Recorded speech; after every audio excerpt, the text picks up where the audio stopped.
안녕하세요. 한국다양성연구소 김지학입니다. 온라인 다양성 훈련 이론 3편에 오신 여러분들을 환영합니다. 이번 시간은 혐오란 무엇인가 라는 주제를 가지고 이야기를 나누도록 하겠습니다.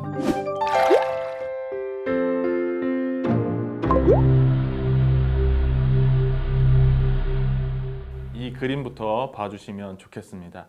이 그림은 독일 나치 정권 때 국가가 직접 만들어서 각 사회와 마을 곳곳에 보내고 뿌리고 붙이고 했던 포스터들 중에 두 가지입니다. 앞에 몸이 뒤틀리고 있는 중증 장애인 한 명을 앉혀놓고 뒤에 정장 차림을 잘 하고 있는 이 사람이 이제 정부 국가의 입장을 보여주고 있는 거죠. 옆에 써 있는 숫자 보시면 6만이라고 써 있는데요. 이게 6만 마르크가 당신의 세금이 장애인을 돌보는 데 쓰인다, 이런 의미인 겁니다. 없애도 되게 해달라는 겁니다. 오른쪽 사진을 보시면 백인 남성 노동자로 보이는 사람이 어깨에 무거운 짐을 지고 있죠. 어깨에 짐을 지고 있는 것이 이제 장애인, 또 장애인과 이주민이라고도 생각할 수 있는데요. 당신의 어깨에 이렇게 많은 짐을 지우고 있는 사람들을 우리가 없앨 수 있게 해달라. 당신의 세금이 여기에 쓰이지 않게 하자라는 내용을 국가가 캠페인을 만들어서 전하고 있고, 그 아이디어를 전하고 교육을 직접 하고 있는 겁니다. 시작이 어디냐면요, 누가 누구보다 더 우월하다는 그 생각입니다. 우리 백인, 우리 독일이라는 국가가 다른 민족 사람, 다른 국가의 사람, 그리고 비장애인이 장애인보다 더 우월하다, 열등한 사람, 국가에 필요 없는 사람, 또 그들을 먹여 살리기 위해서, 부양하기 위해서 고생하고 있는 사람이 있다라고 얘기를 하는 거죠. 그래서 어떻게 해야 된다? 결국에 누군가는 죽여도 된다, 없애도 된다 라는 생각까지 뻗어나가게 하는 거, 이것을 혐오라고 합니다. 자, 억압의 사다리를 보여드리면서 조금 더 자세히 설명을 하도록 하겠습니다. 억압의 사다리의 가장 밑바닥의 고정관념은 사회적 소수자들에 대해서 퍼져 있는 생각을 말합니다. 자, 여기서는 내가 믿는 내용이 아니어도 돼요. 퍼져 있는 생각을 고정관념이라고 합니다. 그 다음에 이거를 내가 믿게 됐어요. 그래서 어떤 감정이 생기면 이걸 편견이라고 합니다. 그리고 그 편견이라는 감정 때문에 내가 어떤 말이나 행동을 하게 됐어요. 그거를 차별이라고 불러요. 그리고 나만 하는 게 아니라 이게 문화적으로, 제도적으로, 사회 전반적으로 다 그렇게 해요. 용인되고 있어요. 그러면 그걸 억압이라고 합니다. 그리고 이것은 의식의 축과 무의식의 축이 두 가지의 다리로 공고하게 버티고 있다는 것도 중요합니다. 다시 이 독일 나치 정권 때 생각의 시작이 뭐예요? 독일 민족이 다른 민족보다 더 우월하다. 그래서 유대인들, 폴란드인들, 그리고 장애인들, 이 사람들은 우리보다 열등해, 더러워, 무식해 라는 생각들이 퍼져 있을 때, 그 생각이 들어와서 이주민을 보거나 장애인을 보거나 동성애자 봤을 때 기분 나쁘고 더럽고 추악하다는 느낌, 혐오감이 듭니다. 그 감정 때문에 하는 말과 행동들이 나오고, 거기서 폭력이 들어가고, 폭력성이 또 용인이 됩니다. 그게 문화와 제도적으로 용인이 될 때, 그리고 억압은 그 윗단계에 또 살인과 폭력과 집단 학살까지 들어가게끔 되는 거예요. 자, 이것을 이제 장애인과 여성으로도 설명을 해보도록 하겠습니다. 장애인에 대한 생각, 어떤 생각들이 퍼져 있죠? 혼자서 아무것도 할 수 없다, 도와줘야 된다, 이런 생각들이 많이 퍼져 있습니다. 그랬을 때 내가 어떤 감정이 들게 되냐? 첫째로 불쌍하다는 느낌이 들어요. 이미 하대하고 낮춰보고 깔아보는 것들이 들어가게 되는 거예요. 그 다음, 불쌍하다는 생각 말고도 항상 불쌍해서 도와줘야 된다, 그래서 부담스럽다라는 느낌이 들어가요. 부담스러우면은 자주 만나게 될까요? 안 만나게 될까요? 안 만나게 되죠. 개인적인 관계로는 그렇지만 또 사회에서는 어때요? 학교에도 같이 다니지 못하게 통합교육이 안 되고 있고, 회사에서는 뽑을까 안 뽑을까요? 잘 안 뽑죠. 어디서도 만날 기회가 별로 없어지는 거예요. 고용의 차별도 받죠.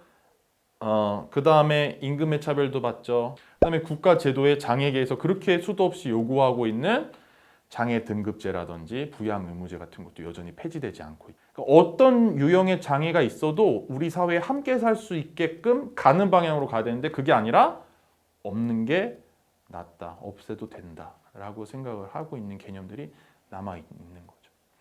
여성으로 오겠습니다. 여성에 대한 생각들 어떤 것들이 있죠? 예뻐야 된다, 약하다, 일을 많이 못한다, 일을 많이 안 한다 이런 생각들이 있어요.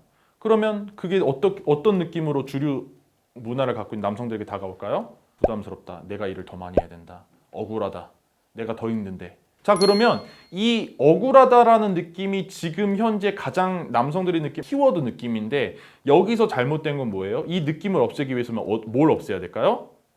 여성에 대한 왜곡된 생각, 이 고정관념을 해결해야 되는 겁니다.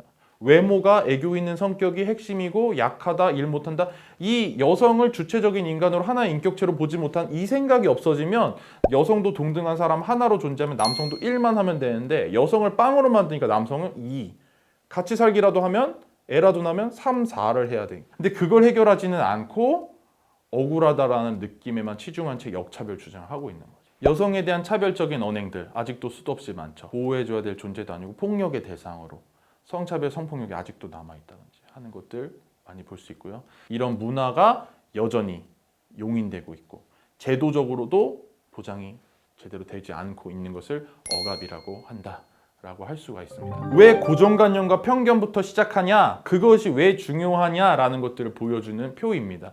빙하 모델인데요. 우리 사회에 이미 눈에 보이는 차별과 억압은 10% 정도밖에 안 된다는 거예요. 여기서 여러분 보세요. 위에 떠 있는 빙하를 조금씩 줄이고 녹였다고 해볼게요. 그러면 어떻게 되죠? 다시 올라오죠. 밑에 부분이 부력에 올라오죠. 그래서 해소가 안 됩니다. 결국에 어떻게 해야 되냐? 밑에 잠겨 있는 얼음 부분을 쪼개야 돼요.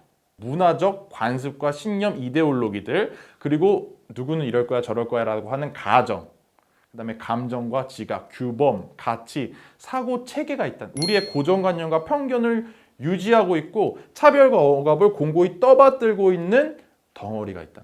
여기를 공격해서 부시고 쪼개고 없애고 흔들어야 된다. 그 다음 억압의 피라미드라는 것을 하나 보여드릴게요. 억압의 사다리에는 억압까지 있었는데 이 피라미드에는 제가 폭력과 살인, 집단 학살까지 2단계를 더 보여드리고 있습니다. 독일 나치 정권 때 이야기했었던 것처럼 고정관념, 누가 누구보다 독일인이 다른 민족보다 우월하다라는 생각이 집단 학살까지 간다고 말씀드렸어요. 그죠? 모든 사회적 소수자들과 약자들의 고정관념이 차별과 혐오까지 이어지는 모든 형태가 같습니다. 보실게요.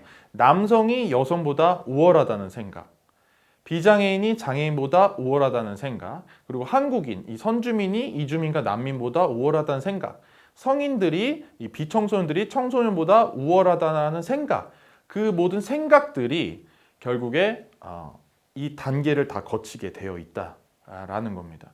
그래서 그 누가 누구보다 우월하다는 이 고정관념이 시작이다라는 것을 꼭 봐주시고요. 혐오에 대한 이야기를 하면 꼭 나오는 질문들이 있는데요. 여성 혐오라는 단어를 써서 여성이 겪고 있는 차별들을 많이 이야기할 때 꼭 이제 남성 혐오는 없냐 이런 얘기들을 많이 하고, 한남충 뭐 이런 거는 남용 표현이냐 아니냐 이런 질문들도 많이 하는데요. 여러분들 중에서도 궁금하신 분들, 또 헷갈리신 분들 많을 거예요. 온라인에서 표현되는 것보다 더 세게 더 과장을 해서 제가 한번 얘기해 볼게요. 한국 남자는 100% 여자를 다 때린다, 100% 여자를 다 죽인다, 100% 성폭력을 한다라고 해볼게요. 자, 생각이죠. 그럼 이 생각의 영역은 어디에 속할까요? 고정관념이죠.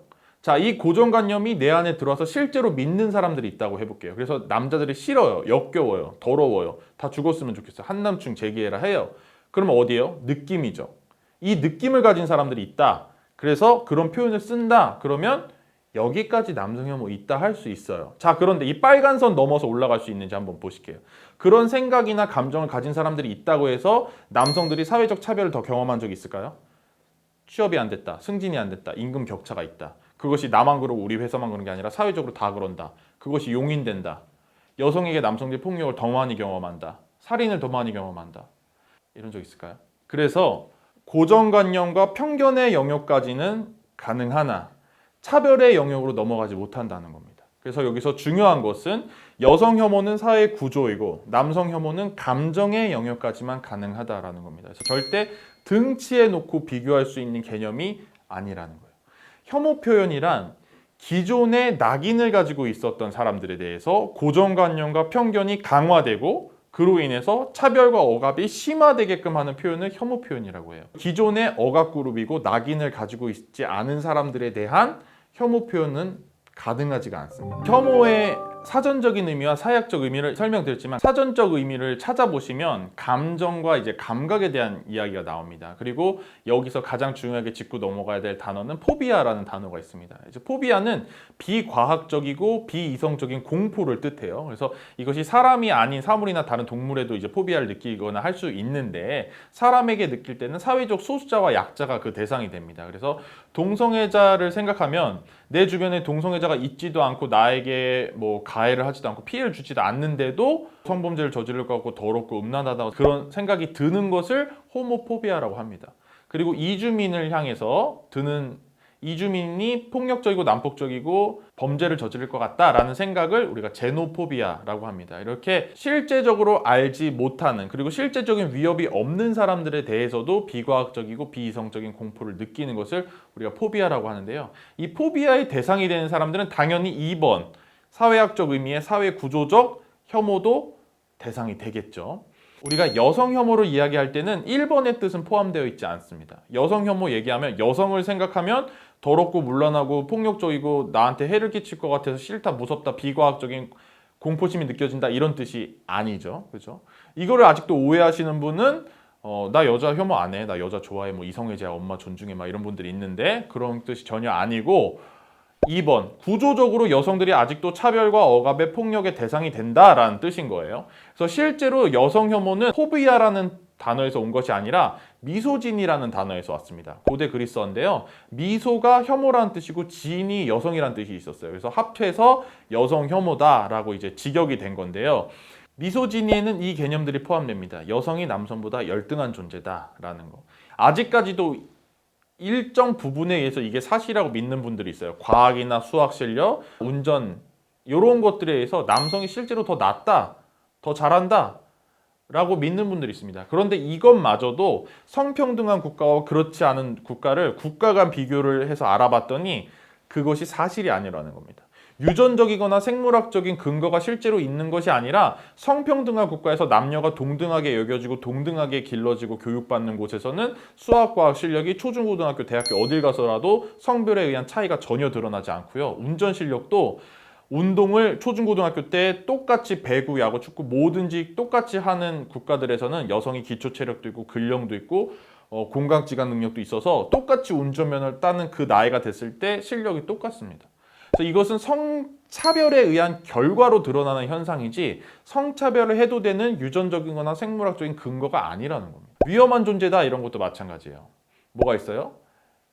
어려서는 뭐 남자애들 공부를 못하게 한다는 여자애들이 유혹을 해가지고 그 다음에 이제 꽃뱀 논리랑도 이어지죠. 성폭력이 뭐 가해자가 잘못한 것이 아니라 여자가 유혹을 해서 술을 같이 먹어서 치마를 짧은 거 입어서 이런 여성이 위험한 존재였다. 이것도 수천 년부터 있는 생각입니다. 특별한 존재다 이런 건 어떤 것이 특별하다고 해요? 육아와 양육에 적합하다. 모성애를 가지고 있다. 이런 것이 모성애를 반드시 가지고 있어야 되고 모든 여성에게 다 있다라는 생각이 여성을 특별한 존재로 보게끔 하는 거죠. 그다음에 대상화, 도구화, 주변화 이제 많은 분들이 이미 아실 텐데 성적 대상화가 되고 있고 도구적인 존재로 또 주변화되는 사람으로 타자로 여성을 설정한다는 거죠. 그래서 이 모든 개념들이 합쳐진 것을 미소진이라고 하고 이걸 우리가 번역을 여성 혐오라 했지만 포비아의 개념과 다르다라는 거 꼭 알아주시고 구조적인 모든 차별과 폭력의 대상이 되는 것을 여성 혐오로 표현하고 있다는 것을 꼭 기억을 해주시기를 부탁드립니다. 저는 모든 사회적 현상과 차별을 혐오라는 한 단어로 표현하는 걸 좋아하진 않습니다. 상대방을 설득하고 대화를 이어나가기에 좋은 방법은 아니라고 생각해요. 한번 예를 들어서 설명해 볼게요. 어떤 분이 성소수자에 대해서 비하적인 표현을 했다고 해볼게요. 그러면 이렇게 얘기할 수 있어요. 그런 표현은 성소수자가 들었을 때 기분이 나쁠 수 있을 것 같아요. 성소수자가 배제되고 소외될 수 있는 표현이라고 생각합니다. 이렇게 표현해 보시면 어떨까요? 이렇게 이제 제안을 하는 거죠. 좋은 반응들이 나오지는 않는다고 하더라도 다시 한번 나중에 생각을 해볼 수가 있거든요. 근데 바로 거기다가 대고 그 성소수자 혐오야. 너 뭐 혐오종자니? 뭐 개독이니? 그럼 어떻게 되겠어요? 다시 한번 생각해 볼 수 있는 기회가 아예 차단되고 기분만 나쁘다는 거예요. 그냥 사회적 소수자들이 억압당한 채로 친절하게 말해야 된다 이런 뜻이 아니라 우리가 원하는 세상을 만들기 위해서 설득 가능한 표현을 써야 된다 라는 개념으로 들어주시면 좋겠고, 모든 용어를 혐오라고 쓰기보다 수많은 다양한 표현들을 함께 사용하자 이렇게 생각해 주시면 좋겠습니다. 우리가 사회적 소수자와 약자라는 개념을 계속 사용하고 있는데요. 이 부분에서 질문이 있으실 수 있어서 잠깐 짚고 넘어가도록 하겠습니다. 사회적 소수자 할 때 이 단어에서 집중하셔야 될 부분은 소수자보다 사회적이라는 곳에 있습니다. 수적 소수자가 아니라 사회적 소수자인 거예요. 그래서 사회적인 권력들, 사회적인 능력들, 사회적인 기회들에 배제되고 소외되는 사람들을 우리가 사회적 소수자와 약자라고 하는 것이지, 숫자가 적은 것이 사회적 소수자가 아닙니다. 역차별 주장도 상당히 많은데요. 여성들의 인권은 굉장히 향상이 많이 되어 있고 오히려 이제는 남성들이 더 살기 힘들다라고 하면서 남성이 역차별을 당한다, 아니면 오히려 남성이 차별을 당하는 성별이 됐다라고 주장을 하시는 분들이 굉장히 많습니다. 자, 그런데요. 여기서 살펴볼 부분들이 있습니다. 제가 교차되는 권력들을 잘 이해하는 게 중요하다고 했잖아요. 남성들이 더 살기 힘든 세상이 됐다라고 이야기하시는 분들의 이야기를 잘 들어보면 성별 때문에 힘든 것이 아니라 다른 정체성 때문에 힘든 거, 차별된 거, 억압된 점들을 이야기하시는 거예요. 그 근본적인 원인을 분석할 수 있는 시각, 인권의 관점, 사회 구조적인 개념이 필요합니다. 예를 들어 남성 청소년이 엄마와 선생님이 다 여성이에요. 근데 나를 게임을 못하게 하고 축구를 못하게 해. 공부만 하게 한다는 거예요. 그래서 여성들이 나한테 잔소리하고 차별하고 억압한다라고 생각한다는 거예요. 그것이 성차별일까요? 그것이 여성이 남성을 차별하는 것이 될 수 있습니까? 그렇지 않다는 거죠. 또 군대 문제, 성차별 얘기하면 제일 많이 나오는 이야기인데, 군대 문제 누구한테 이야기해야 되냐는 거예요. 그러면 누가 우리들의 자유를 박탈하고 시민권을 박탈하고 원하지도 않는 곳에 가서 원하지도 않는 일을 하게끔 강제하느냐? 누구냐는 거예요. 국가라는 거예요. 국가가 그 억압의 주체면 그것을 국가한테 이야기를 해서 해결하라 라고 가야 된다는 겁니다. 그래서 저는 여기서도 군대 갔다 온 것에 대한 보상 점수 그 정도가 아니라 종전선언을 해서 이제는 징병제가 아니라 모병제로 넘어가게 한다든지, 그 다음에 더 멀리 봐서는 군대 없는 나라, 전쟁 없는 나라, 평화로운 나라까지, 그 평화 체제까지 생각할 수 있는 사람이 우리가 돼야 한다는 겁니다. 그래서 이 차별이 어디서 오는지, 그게 나이인지, 또 국가에서 오는 건지, 또 고용의 형태에서 오는 건지, 어디서 오는 건지를 잘 분석할 수 있어야만 내가 어느 분야에서 억압을 받는지를 알아야 그때서야 또 비로소 내가 성별이라는 정체성에서는 특권 그룹에 있구나, 내가 또 동료 인간인 여성에 비교해서는 사회적으로 특권을 많이 가지고 있구나 라는 것이 동시에 인정될 수 있는 사람이 될 수 있다는 겁니다. 그래서 교차하는 권력을 이해해야만 내가 어느 그룹에서 억압 그룹에 속해 있는지, 또 어느 그룹에서 특권 그룹에 속해져 있는지를 명확히 알고 억압 그룹에서는 어떤 역할을 할 것인지, 특권 그룹에서는 어떤 역할을 할 것인지를 나의 위치와 역할을 동시에 볼 수 있는 사람이 될 수 있다라고 할 수 있습니다. 그 다음에 또 한 가지 중요한 것이 맨박스입니다. 남자는 남자다워야 한다라는 그 박스가 있다는 거예요. 그래서 우리를 그 박스에 가두려고 하는 시도가 이 가부장제 자본주의 사회에선 일어나고 있는데, 이것을 나도 벗어 던지자, 집어 던지자 라는 이야기를 함께 해야만 나에게도 평등한 사회, 나도 나답게 살 수 있는 사회가 될 수 있는데, 그 얘기를 하지 못하고 여성은 여성답게 그런 거 없다라고 이야기하는 페미니즘이 싫다, 불편하다라고 하면서 페미니즘만 공격해서는 절대 남성도 나답게, 사람답게, 인간답게 살 수 있는 사회를 만들 수가 없다는 겁니다. 저는 성평등을 다룰 때 꼭 함께 다루는 이야기가 있는데요. 그것이 바로 이제 노동 인권입니다. 성평등이 완벽하게 이루어진 나라는 지금 현재까지도 없습니다. 그러나 성평등 지수의 차이는 사실 상당히 국가별로 많이 차이가 납니다. 성평등 지수가 높은 나라일수록 평균적으로 노동 시간 자체가 줄어드는 현상을 발견할 수가 있습니다. 저는 이 부분이 굉장히 흥미롭다고 생각하는데요. 성평등과 노동시간이 같이 간다는 거예요. 이건 우리나라 사례에서도 볼 수 있는데 우리나라는 성격차가 남성과 여성의 격차가 OECD 국가에서도 제일 크고 OECD 국가가 아닌 국가들을 합치더라도 꼴등 수준에 머물러 있거든요. 그래서 격차가 굉장히 큰 나라인데 재밌게도 노동시간과 같이 간다고 했죠. 노동시간이 1등, 2등을 번갈아 가면서 하거든요. 멕시코랑. 우리나라 노동시간이 제일 깁니다. 그리고 성격차가 제일 커요. 이러한 현상은 왜 발견되냐? 아까 말씀드린 것처럼 남성의 역할, 여성의 역할이 따로 있다라고 생각하는 성역할 고정관념과 남성은 임금노동, 여성은 가사노동과 육아노동으로 분리시키는 이게 분담이 하는 것처럼 여겨지는 것들이 여전히 이루어지고 있는 거죠. 자, 그런데 노동시간이 짧다. 그러면 어떤 현상이 일어날까요?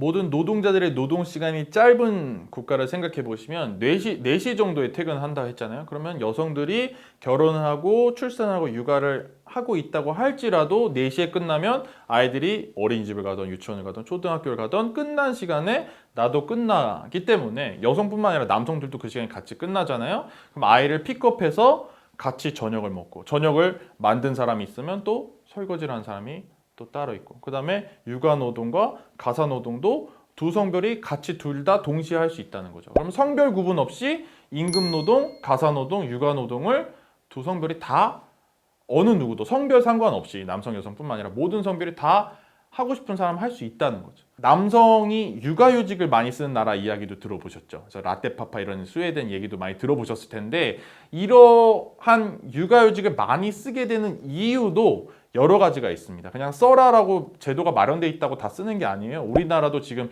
대기업 중심으로 조금씩 퍼져나가고 있는데 아직까지도 10%도 되지 않습니다. 그런데 거의 대부분의 일하는 남성들이 육아휴직을 다 쓰는 나라가 있습니다. 왜 그렇게 될까요?